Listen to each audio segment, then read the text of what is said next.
চোখেরই পলকে তুমি হতে পারো লাশ, চিরতরে বন্ধ হবে তোমারই নিঃশ্বাস। কথা বলেন ঠিক কিনা?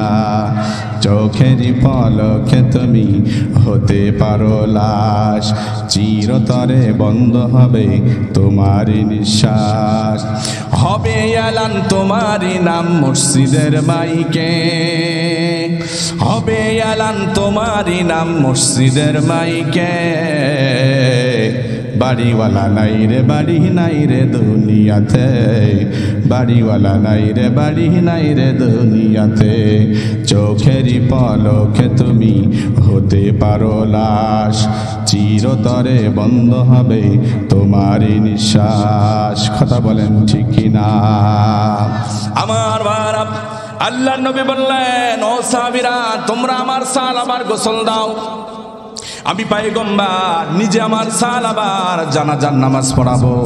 লম্বা ঘটনা, গোসল দেওয়া হলো, আল্লাহর পয়গম্বর নামাজ পড়লেন। জানাজার নামাজ পড়ে লাশগুলো কবরের দিকে নিয়ে যাওয়া হয়। সাহাবাই কেরামরা লাশের পেছনে পেছনে যায়, আল্লাহর পয়গম্বর লাশের পেছনে পেছনে যায়। কিন্তু হযরতে ওমর দেখলেন আল্লাহর নবী হাঁটতেছে, শুধু বৃদ্ধ আঙ্গুলের উপরে ভর দিয়ে দিয়ে হাঁটে, পুরো পা জমিনে ফেলতেছেন না। হযরত ওমর জিজ্ঞেস করলো, ইয়া রাসূলুল্লাহ, ইয়া হাবিবাল্লাহ, আপনি আপনার পা জমিনে পুরো ফেলতেছেন না, কারণটা কি? আপনার পায়ে কি কোনো সমস্যা হয়েছে নাকি? আল্লাহ নবী বললেন, না রে ওমর, আমার পায়ে কোনো সমস্যা হয় নাই। কেন আপনি এমন করে পা ফেলতেছেন? আল্লাহর নবী বলে, শোনো, আমার সাহাবা আল্লাহ রাব্বুল আলামিনের কাছে এতই মর্যাদা লাভ করেছে তার তওবার কারণে। তার জানাজার নামাজে আসমান থেকে অসংখ্য হাজার হাজার ফেরেশতা তার জানাজার নামাজে শরীক হয়েছে। এত পরিমাণ হাজার হাজার ফেরেশতা শরীক হয়েছে, এলাকা ভরে গেছে। আমি নবী দেখি, তোমরা তো দেখো না। আমি যে পুরো পাটা জমিনে ফেলবো এমন কোনো ফাঁকা জায়গা নাই, সব জায়গায় ফেরেশতা রহমত দ্বারা ভরে গেছে। আমার বাপ, এই জন্য গুনাহ যদি হয়ে যায় তওবা করতে হবে। কার কাছে বলেন? আল্লাহর কাছে তওবা করতে হবে বান্দা, আর আল্লাহকে ভয় করতে হবে। দুনিয়ার কোনো মানুষ, কোনো নেতা নেত্রী, কোনো শক্তির কাছে মাথা নত করা যাবে নাকি? না, মাথা নত করা যাবে না। আল্লাহর কাছে মাথা নত করতে হবে। কোনো কিছু চাইতে হলে চাইবো কার কাছে? ভণ্ড বাবার কাছে যাওয়া যাবে না, মাজারে মান্নত করা যাবে না, দুনিয়ার কোনো কবরের কাছে সিজদা করা যাবে না। সিজদা করার মালিক একমাত্র কে? যদি কোনো কিছু প্রয়োজন হয় কিভাবে চাবেন আল্লাহ রাব্বুল আলামিন শিখিয়ে দিয়েছেন, ইয়া আইয়ুহাল্লাযীনা আমানুস্তাঈনু বিস-সাবরি ওয়াস-সালাহ ইন্নাল্লাহা মা'আস-সাবিরিন। আল্লাহ রাব্বুল আলামিন শিখিয়ে দিলেন, হে ঈমানদারেরা, কিছু প্রয়োজন, সালাতুল হাজতের নামাজ পড়ো, আমার কাছে চাও। ওই জিনিসটা যদি তোমার জন্য কল্যাণ হয়, আমি আল্লাহ রাব্বুল আলামিন তোমাকে দান করব। ধৈর্য ধারণ করো, ইন্নাল্লাহা মা'আস-সাবিরিন। ধৈর্য ধারণকারীদের সঙ্গে থাকেন কে? আমার ভাইরা, এই জন্য ভয় করব কাকে? ইবাদত করব কার? আল্লাহর ইবাদত করব। আল্লাহর ইবাদতের পরে কোনো ভণ্ড বাবা, কোনো পীর সাহেবের কাছে আমি আমার মান্যতগুলো নয়। দেখেন, মা বাবা কষ্টে মরে, মা বাবার কোনো খোঁজ নাই, পীর সাহেবের কাছে হাদিয়ার পর হাদিয়া নিয়ে যাই, এমন মানুষ আমার সমাজে আছে না? নাই। আমার ভাইরা, আল্লাহ রাব্বুল আলামিন বললেন, ওয়াকাদা রাব্বুকা আল্লা তা'বুদু ইল্লা ইয়্যাহু ওয়া বিল ওয়ালিদাইনি ইহসানা। আল্লাহ রাব্বুল আলামিন ফয়সালা করে দিয়েছেন, বান্দা তোমার জন্য তুমি ইবাদত করবে আল্লাহর, আর আল্লাহর ইবাদত করার পরে তুমি যদি কারোর কাছে সুন্দর ব্যবহার করো, কারোকে যদি খেদমত করতে চাও, কোনো পীরের পায়ে মালিশ করার দরকার নাই, কোনো পীরের কাছে হাদিয়া নিয়ে যাওয়ার দরকার নাই। তোমার সবচেয়ে বড় পীর তোমার বাবা, তোমার মা। কথা বলেন ঠিক কি না? আল্লাহর ইবাদত করার পর তোমরা তোমার মা বাবার খেদমত করো। সুবহানাল্লাহ। তাহলে আল্লাহর ইবাদতের পর আল্লাহর ইবাদত করা যেমন আল্লাহর বিধান ফরজ, ঠিক তদ্রুপ একজন সন্তানের জন্য মা বাবার খেদমত করাও তেমনই ফরজ। কথা বলে না? আল্লাহ রাসূল সাল্লাল্লাহু আলাইহি সাল্লাম অসংখ্য হাদিস বর্ণনা করেছেন। কোন কোন সাহাবীকে জিহাদের ময়দান থেকে রুখে দিয়েছেন, জিহাদের ময়দানে যাওয়ার প্রয়োজন নাই, তুমি তোমার মার খেদমত করো। কথা বলেন ঠিক কি না? মাকে কত আল্লাহ রাব্বুল আলামিন তার হাবিব কত মর্যাদা দিলেন। আল্লাহ রসুলের কাছে একজন বেদুইন সাহাবী এসে বলে, ইয়া রাসূলুল্লাহ মিন হুসনি সাহাবাতি, আমার কাছে সবচেয়ে সুন্দর ব্যবহার পাওয়ার অধিকারী কে? আল্লাহর নবী বলেন উম্মুকা, তোমার মা। এরপরে আবার জিজ্ঞেস করলেন এরপরে কে? কই উম্মুকা তোমার মা। এরপরে কে? এরপরেও তোমার মা। আর চতুর্থবার সাহাবী জিজ্ঞেস করলেন এরপরে কে? আল্লাহর নবী বললেন তোমার আব্বা। অর্থাৎ 3 বার মায়ের সম্মান বাবার তুলনায় দিলেন কে? মা কষ্ট করে সন্তানকে মানুষ করতে গিয়ে, কিন্তু দুঃখের বিষয় সন্তান যখন বড় হয়ে যায় তখন স্ত্রীর পাল্লায় পড়ে। যেই মা তাকে এত কষ্ট করে লালন পালন করলো, ওই মাকে পর্যন্ত ভুলে যায়। কথা বলেন ঠিক কি না? প্রেম ভালোবাসায় পড়ে সব কিছু ফেলে চলে যায়। ওই যুবতীর পাল্লায় পড়ে, দুনিয়ার একটা মেয়ের পাল্লায় পড়ে, দুনিয়ার একটা বন্ধুর পাল্লায় পড়ে। মার সাথে ভালো সম্পর্ক না, বাবার সাথে সম্পর্ক না, এমনও মানুষ আমার সমাজে আছে না নাই?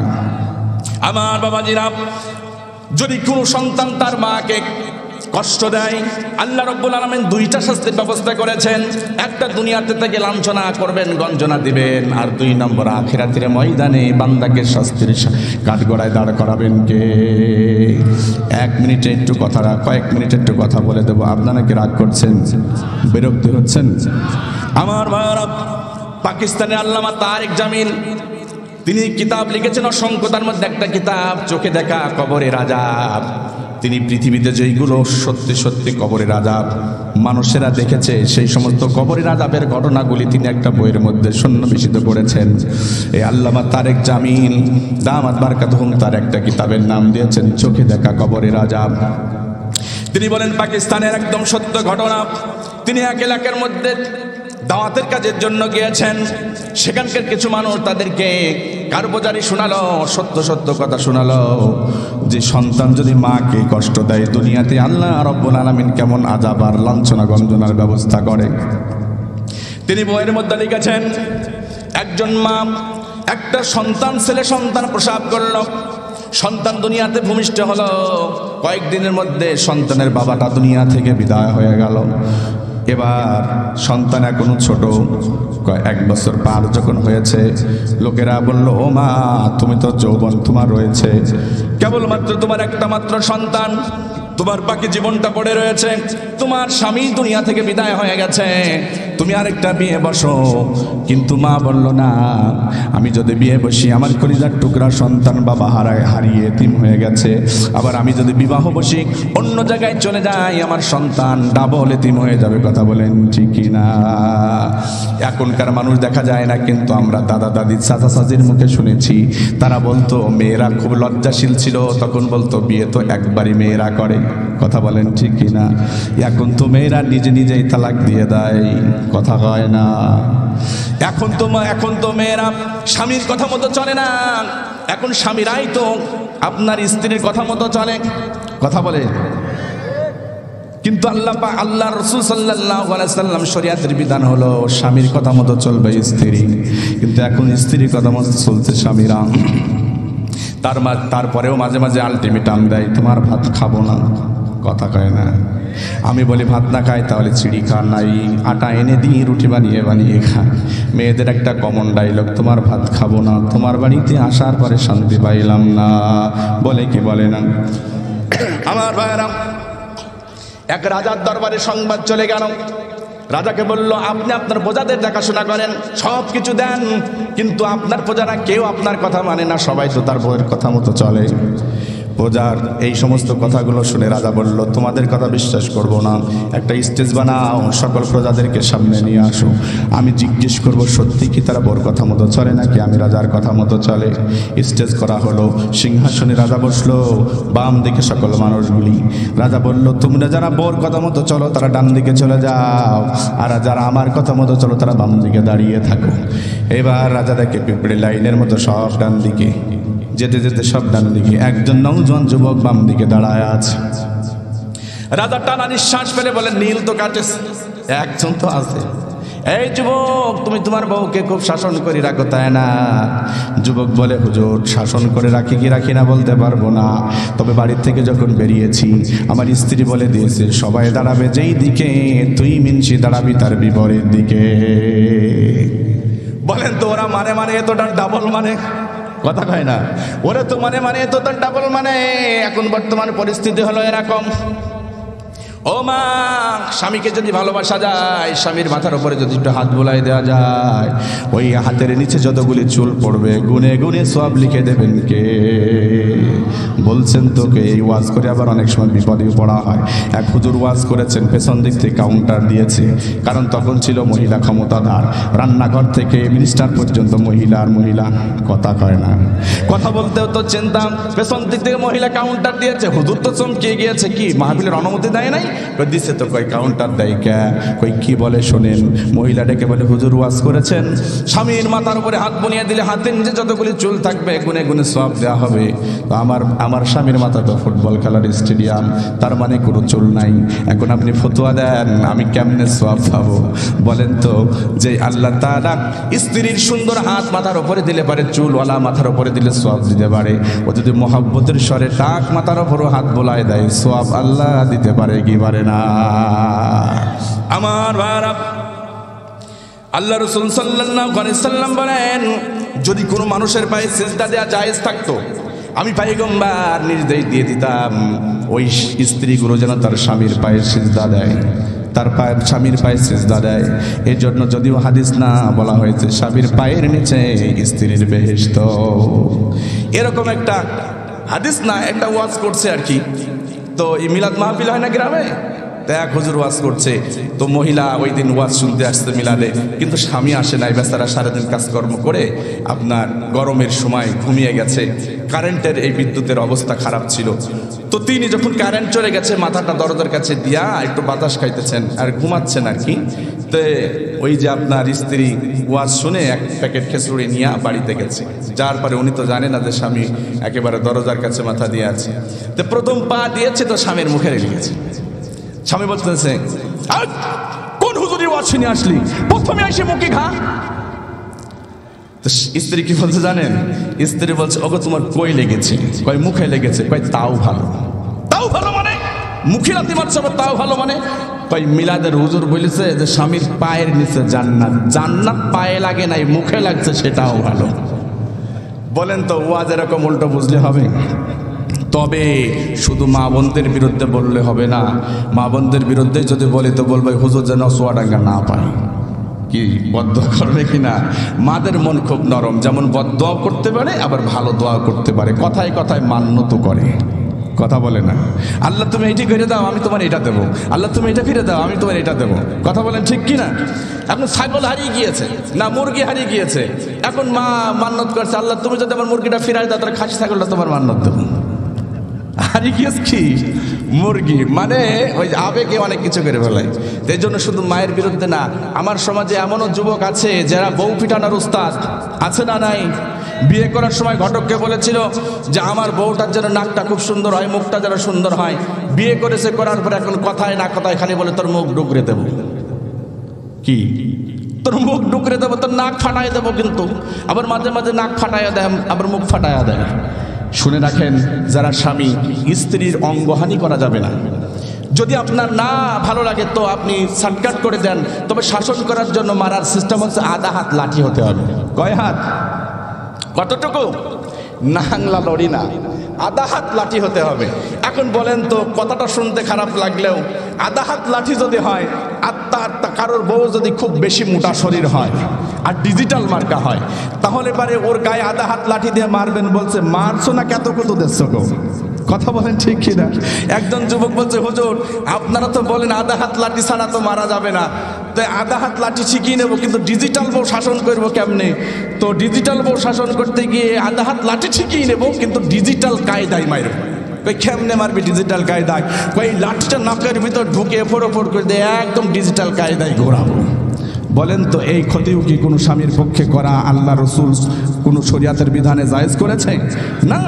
শুনে রাখেন, স্বামী এবং স্ত্রীর মহব্বত রয়েছে যেই ঘরে, আল্লাহর রহমত বরাকাত রয়েছে সেই ঘরে, কথা বলেন ঠিক কি না? আমার ভাইরা, এই জন্য শয়তান সবসময় চায় যে স্বামী স্ত্রীর মধ্যে মনোমালিন্য হোক, মনোমালিন্য হলে পারে। দেখেন না বাজারে আখ বিক্রি করে, কুসুর বিক্রি করে, ওই কাজটা ছিল তার। প্রতিদিন আখগুলো জমিন থেকে কাটতো, বাজারে বিক্রি করতো, যেই খাবার হতো কিনে এনে মা এবং সন্তান খাইতো। দেখেন বিয়ের পূর্ব মুহূর্ত পর্যন্ত সন্তান আর মায়ের মধ্যে মিল মহাব্বত সবচেয়ে বেশি থাকে, কথা বলে না। বিয়ে যখন হয়ে যায় বিভিন্ন তাল লাগালাগি, বিভিন্ন কথা কর্ণপাত করে দেখবেন মায়ের সাথে সন্তানের দূরত্ব সৃষ্টি হয়ে যায়, ঠিক কিনা বলেন? আমার মায়েরা একদিন মা ডেকে বলছে, ও সন্তান, আমার বয়স হয়েছে, আমি বৃদ্ধ হয়ে গেলাম, না জানি কখন মরে যাব জানি না, তোমার বিয়েটা দিয়ে যেতে পারলে আমার মনের মধ্যে বড় শান্তি হয়। মা সন্তান বলে না, আমি বিয়ে করব না, বিয়ে করলে হয়তো তোমার থেকে আমাকে দূরে চলে যেতে হবে, স্ত্রীর কথা শুনতে হবে। কয় না, তোমাকে বিয়ে করতে হবে। বিয়ে করার জন্য মেয়ে ঠিক করা হলো। সন্তান জোর জবরদস্তি মায়ের কথা মানতে গিয়ে বিয়েও করলো। তবে বিয়েটা যদি শরিয়াতের মোতাবেক করতো সমস্যা হতো না। শরিয়াতের মোতাবেক হলো, আল্লাহ রাব্বুল আলামিনের হাবিব বলেছেন, তুমি ছেলে, তুমি যদি বিয়ে করো তাহলে শরিয়াত যেটা বলেছে, সৌন্দর্য পাগল হয়েও না, গাড়ি বাড়ির পাগল হয়েও না, যদি তার মধ্যে দিনদারিত্ব থাকে তাহলে বিয়ে করো, মডার্ন দেখে বিয়ে করো না, কথা বলেন ঠিক কিনা? আমার ভাইরা বিয়ে দিয়েছে, মেয়েটার সুন্দর চেহারা, গাড়ি বাড়ি ঠিকই আছে, চলতেছিল সংসার। চলতে চলতে একদিন ওই যুবক আপনার আখ বিক্রি করে বাজার থেকে এসে দেখে তার স্ত্রী বাড়িতে নাই। মাকে ডেকে বলল, ও মা, আমার স্ত্রী কোথায় গিয়েছে? তখন মা ডেকে বলে, তোমার স্ত্রী আজকে আমার সাথে কেমন যেন আচরণ করলো, এক পর্যায়ে বকাবকি করলো, গালিগালাজ করে। তোমার স্ত্রী তোমার শ্বশুর বাড়িতে চলে গেছে। সন্তান মাকে কোনো কথা বললো না, চলে গেল শ্বশুর বাড়িতে। যে বলে, বিবি রে, তুমি চলে এসেছো, আমাকে কিছু বলো নাই, কিসের জন্য তুমি চলে এসেছ? স্ত্রী তখন ডেকে বলল, স্বামী হে, আমি ওই বাড়িতে যাব না, আমি তোমার ভাতও খাবো না। কমন ডায়লগ, যদি তোমার বাড়িতে যেতে হয় তোমার মাকে তুমি নিজে হাতে শাসন করবা। নাউজুবিল্লাহ বলে। সন্তান ডেকে বলে, বিবি, আমার মাকে কেমনে শাসন করবো বলো? কই, তোমার মাকে তুমি নিজে হাতে মারবা, মেরে মেরে তুমি শাসন করবা। নাউজুবিল্লাহ বলেন।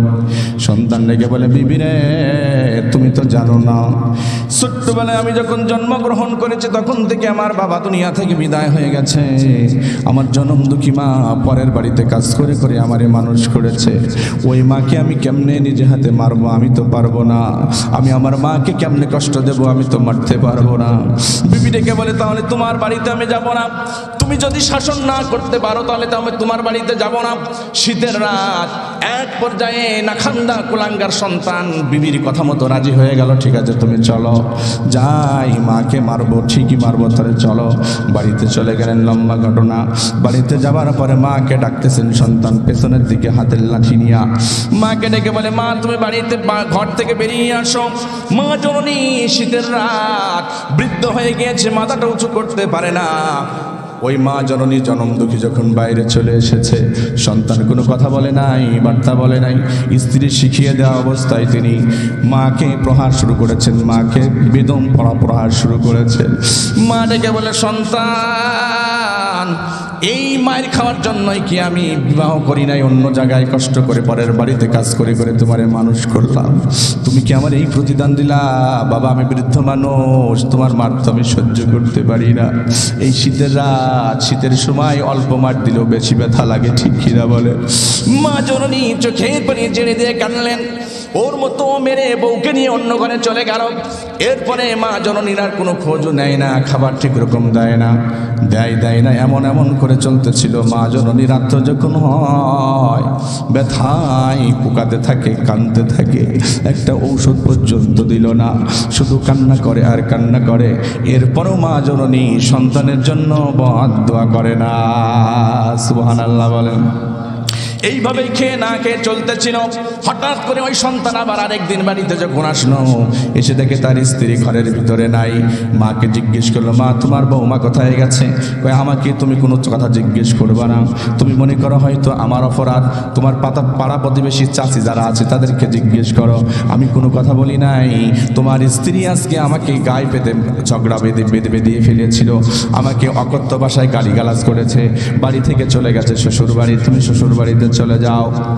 শ্বশুর বাড়িতে যেয়ে বলে, ও বিবি, তোমার জন্যই তো আমার জনম দুঃখী মাকে মেরেছিলাম, আবার তুমি আজকে কেন চলে এসেছ?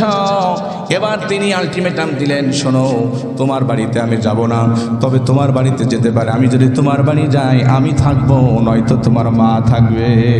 নাউজুবিল্লাহ বলেন। আমার মাকে কোথায় দিব?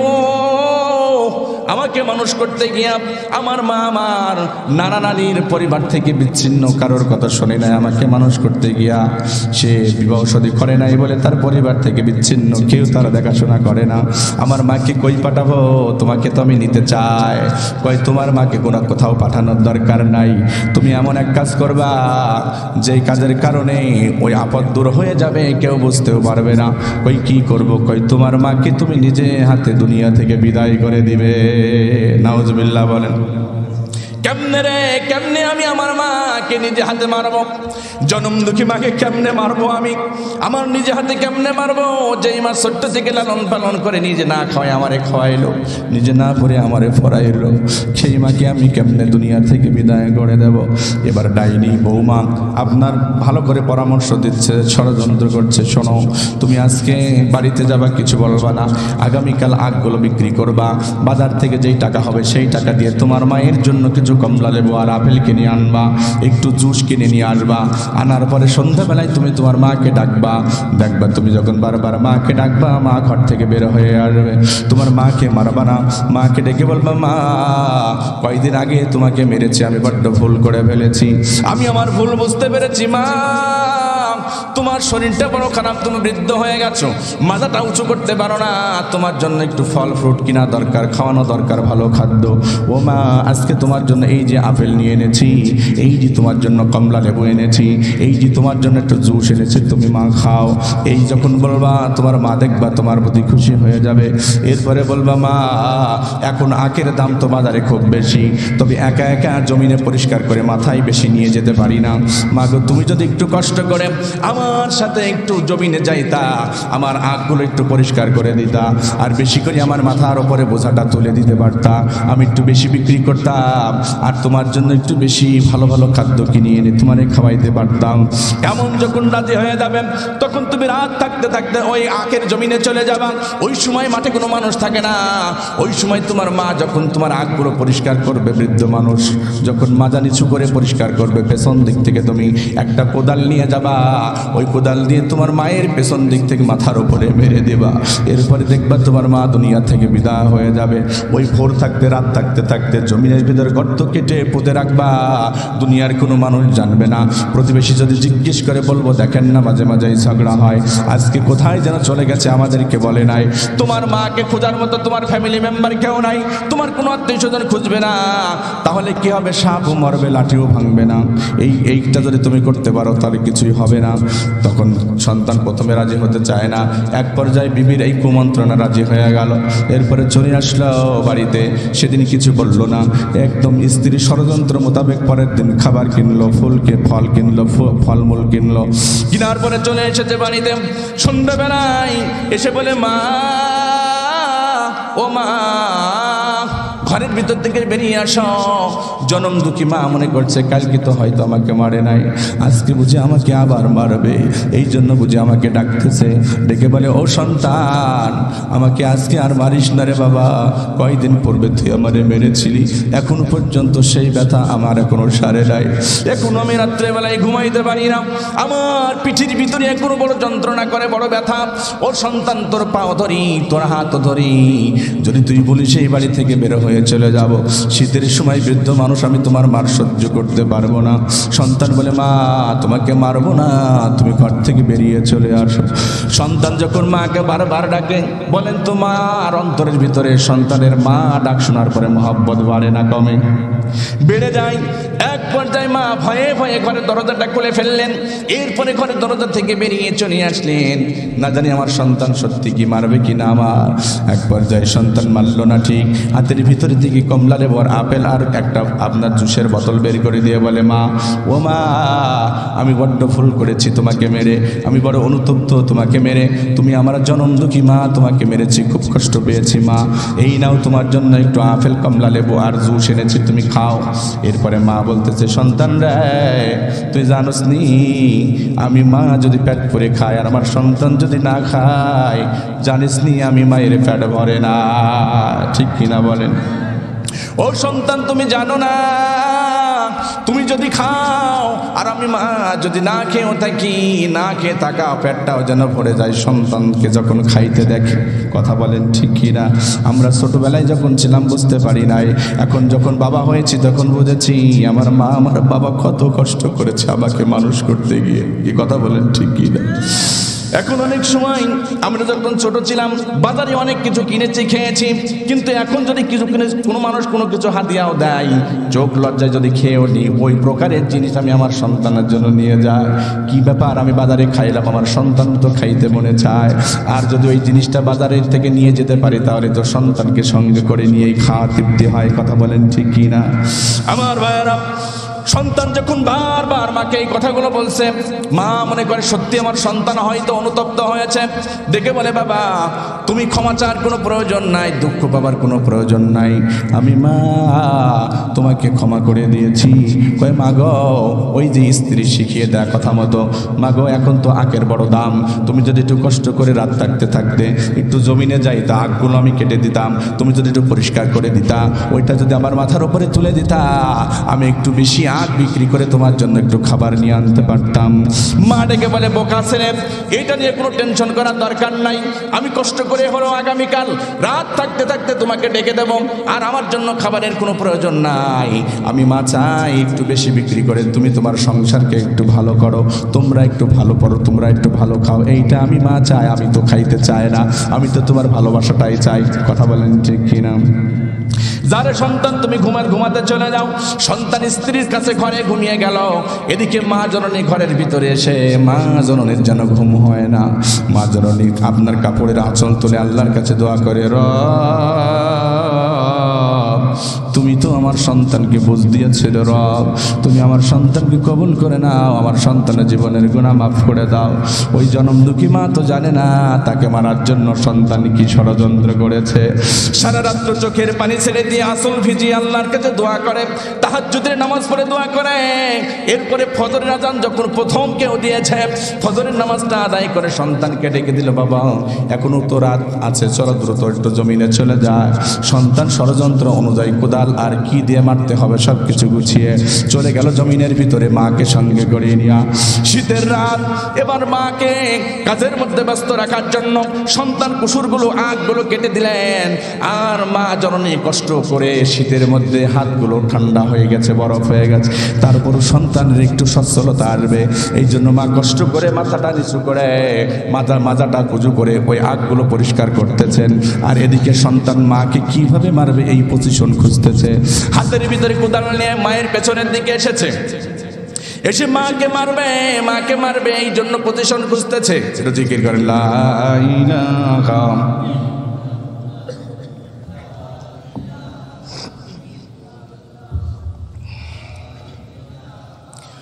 ওগো মা তুমি এই ধরনের শ্রেষ্ঠ নিয়ামত, তোমারই পদতলে রয়েছে জান্নাত, তোমারই পদতলে রয়েছে জান্নাত। কথা বলেন ঠিক কিনা? আমার বাবা সন্তান পেছনের দিক থেকে পজিশন খুঁজতেছে, মা তো বুঝতে পারে না, এই মনোযোগ দিয়ে আখগুলো পরিষ্কার করতেছিলেন, এখনো পর্যন্ত অন্ধকার আছে, সন্তানের এই পজিশন বুঝতে পারে নাই, ষড়যন্ত্র বুঝতে পারে নাই। এরপরে পেছন দিক থেকে সন্তান এদিকে ওদিকে তাকায়, দেখে এখনো রাত্রি, কোনো মানুষ মাঠে আসে নাই, কোদালটা ওপরে নিয়েছে। বলেন তো ওই মাঠের ভিতরে কেউ নাই, ওই মায়ের কেউ না থাকলেও আমার আল্লাহ আছে না নাই? কথা বলেন আল্লাহ আছে না নাই? আমার ভাইরা, মা জননী আল্লাহ তাআলা তার দিলের ভিতরে কি যেন দিয়েছে, আপনার পরিষ্কার করতে করতে হঠাৎ করে মা উপরের দিকে তাকায়, দেখে উপরের দিকে কোদাল সন্তান মারবে, এই অবস্থায় আল্লাহ তার দিলের ভিতরে জাগায় দিয়েছে। মা উপরের দিকে তাকায়, দেখে কোদাল, এরপরে মা বলে বাঁচাও আল্লাহ বাঁচাও,